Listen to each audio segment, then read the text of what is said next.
या मानाच्या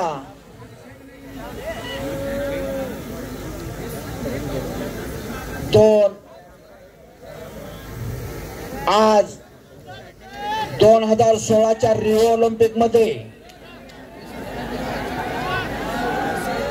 साक्षी मलिकनं या भारताला गोल्ड मिळवून दिलं।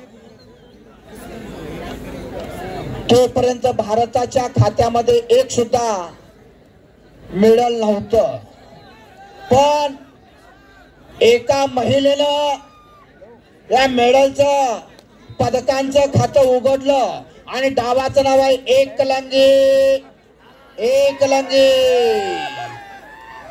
पंचांचा निर्णय अखेरचा पंच म्हणून स्मिता पाटील कंगराळीकर आणि विजयी